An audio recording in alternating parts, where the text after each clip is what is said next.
মাঠে ফিরছেন, কিন্তু এবার শুধু বুট পরে নয়, তার পায়ে থাকবে এমন এক অত্যাধুনিক সুরক্ষা কবচ যা সাধারণ মানুষের কেনার সাধ্যের বাইরে। কার্বন ফাইবারে তৈরি, পায়ের স্ক্যান করে বানানো কাস্টম শিন গার্ড, যা একসাথে হালকা, পাতলা এবং অবিশ্বাস্য রকম শক্তিশালী। কিন্তু এই গার্ড কি সত্যিই নেইমারকে ইনজুরি থেকে বাঁচাতে পারবে? এ নিয়ে বিস্তারিত জানব প্রতিবেদনে। নেইমার জুনিয়র এই নামটা উচ্চারণ হলেই পুরো ফুটবল বিশ্ব একটু নড়ে চড়ে বসে, কিন্তু গত কয়েক বছর ধরে এই নামের সাথে জুড়ে গেছে আরেকটি শব্দ, ইনজুরি। একের পর এক চোট, অপারেশন, পুনর্বাসন।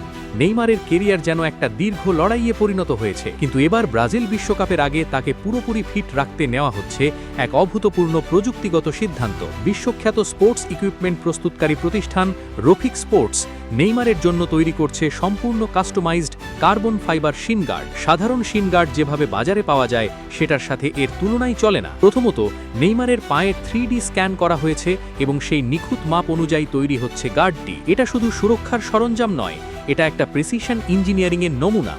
সাধারণ শিন গার্ড ভারী, অস্বস্তিকর এবং পায়ের নড়াচড়াকে কিছুটা বাধা দেয়, কিন্তু নেইমারের এই কাস্টম গার্ডটি অত্যন্ত পাতলা, ওজনে হালকা এবং পায়ের সাথে এমনভাবে মিশে থাকে যেন পরা আছে সেটাই বোঝা যায় না। মাঠে দৌড়ানো, ড্রিবলিং করা বা শট নেওয়ার সময় এটা কোনো বাধা তৈরি করবে না, বরং বাড়তি আত্মবিশ্বাস দেবে।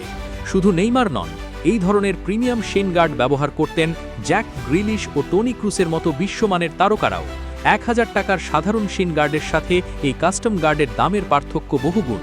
তবে একটা কথা পরিষ্কার করে রাখা দরকার, এই অত্যাধুনিক গার্ড হাড়কে সরাসরি আঘাত থেকে বাঁচাতে এবং আঘাতের তীব্রতা কমাতে সাহায্য করবে ঠিকই, কিন্তু গোড়ালি বা লিগামেন্টের জটিল ইনজুরি শতভাগ আটকানো সম্ভব নয়। নেইমার যে ধরনের ইনজুরিতে বারবার ভুগেছেন, সেটা প্রতিরোধে আরও বেশি দরকার সঠিক খেলার পদ্ধতি এবং শারীরিক ব্যবস্থাপনা। তবুও এই প্রযুক্তিগত প্রস্তুতি বলছে নেইমার এবার শুধু মাঠে ফিরছেন না, ফিরছেন আগের চেয়েও বেশি প্রস্তুত হয়ে। পায়ে থাকবে বিজ্ঞানের সুরক্ষা, মাথায় থাকবে বিশ্বকাপের স্বপ্ন।